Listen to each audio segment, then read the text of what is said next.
Welcome back, everyone. This is the Revenue Governor. I am April, your host, and over the last few briefings, we've examined patterns that show up inside leadership systems. In episode 2, we talk through softened standards and what happens when you don't enforce your standards. Bad idea, don't do it. Episode 3, we work through signals that the room notices. Even if you don't think they do, I am telling you, you are wrong and everyone knows. And the governance gap was introduced in episode 4, which is where we talk through the gap that forms when expectation and reinforcement begin to drift apart. Seeing you here with me each episode, week after week, as we build on this foundation, I am betting that you are following along because you have recognized some of these moments in your own organizations. Now, what can this really look like? Well, a meeting that felt heavier than it should have, a decision that didn't go the way that it was supposed to, a standard that may have sounded clear but somehow kept getting interpreted differently. Those patterns, regardless, aren't unusual, but recognizing them, guys, recognizing them is only the beginning because awareness alone doesn't realign a system. Measurement does, and today we move from observation to calibration. Let's talk about why leaders misjudge their systems. Most leaders believe their expectations are clear. In fact, a lot of leaders probably think this. And oftentimes they are, right? Leaders can explain the standards. You can explain them because you can articulate what good performance looks like. You can describe how accountability should work. But leadership itself usually measures intention. Teams, however, experience reinforcement. Now, what exactly does that mean? Well, let's look at it. Leadership measuring an intention and teams experiencing reinforcement. Those things are not the same. In fact, you remember the moment when the expectation was explained because you explained it and you thought you did a fantastic job explaining it. Your team members, however, they remember the moment the enforcement didn't follow through. In other words, you did not follow through on enforcement. Systems aren't defined by what was said once. They are defined by what people see repeated over and over again in time. The repetition, that becomes the real signal. Let's talk about the structural blind spot. There's another reason leaders miss these patterns. You see your organization from the top down. Think about it. You see the strategy, you see the targets, you see how everything is supposed to fit together. Your team, however, they experience the system from the inside out. They see how decisions hold under pressure. They see how you hold under pressure. They see how consistently standards apply. They see which expectations actually survive when things get uncomfortable. And if you're in sales, things get uncomfortable quite often, at least once a month, right? That difference in perspective creates a blind spot. Because from the leadership seat, the structure may feel stable, but inside the system, the signals, they're just drifting, they're shifting away. Those signals shape behavior faster than any leadership speech ever will. So regardless of your Monday meetings, the behaviors that are coming out of those meetings and happening in those meetings matter way more than what you're saying. The reinforcement, the consistency, those things matter. Now, why awareness alone won't fix this? Let's talk about it. When leaders begin noticing this misalignment, the instinct is usually to respond with communication.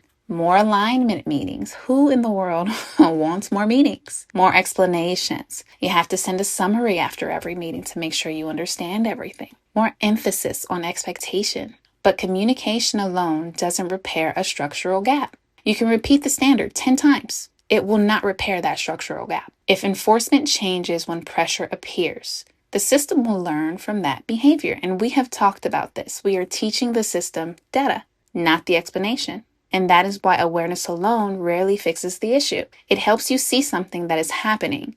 Measurement, on the other hand, that helps you understand where it's happening. All right, so here's the idea. Instead of debating perception, I built a structural instrument. It's called the ARBITER Diagnostic, and it's not a personality test. It's not a cultural survey, and it is not meant to motivate anyone. It's designed to measure how leadership systems actually reinforce expectations, not how we hope they do. The diagnostic evaluates 5 dimensions that determine whether an organization's governance structure is aligned or drifting. Let's break down the dimensions. The first dimension is expectation precision. In other words, are your standards measurable or are they mostly descriptive? When performance is reviewed, can someone clearly determine where the bar was met? Or does interpretation begin creeping in? When interpretation increases, precision weakens. And when precision weakens, enforcement becomes inconsistent. Dimension 2. Enforcement stability. Do standards apply consistently across the organization? Across personalities, across roles, across performance levels? Or do expectations begin forming around certain individuals or situations? Consistency stabilizes systems. Inconsistency introduces negotiation. And once expectations become negotiable, well, in sales, execution will slow down. Dimension 3, decision conversion. In other words, how quickly does clarity become action? When a leadership decision is made, does it hold? Does it stick? Does it stay? Or does it quietly get revisited once discomfort appears? Organizations with strong governance convert decisions into action quickly. Organizations with structural gaps, though, they often find themselves repeating the same conversations over and over again. That repetition is a signal. Fourth dimension, revenue signal integrity.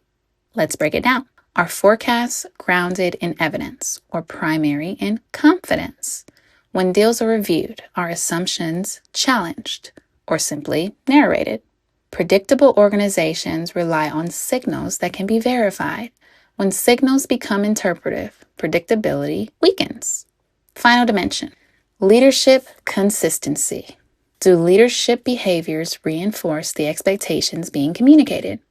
When pressure rises, do standards hold, or do they quietly soften? Teams observe these moments carefully, slowly, because leadership behavior ultimately defines what actually matters. All right, now here's what I advise. Run the diagnostic yourself first. Score the system honestly based on what you believe is happening, then have your leadership team run it independently. Compare the results. When the scores differ, though, you've identified a structural gap. That difference is where leadership attention becomes most valuable. It's not a debate. We need some reinforcement. Governance isn't about intensity. It's about alignment between what you communicate and what your system consistently reinforces. The ARBITER Governance Diagnostic is available through the link in the description. Run it. Give it a shot. Look at the structure of your system clearly. If you're accountable for outcomes, you will understand you need this. Until next time, guys.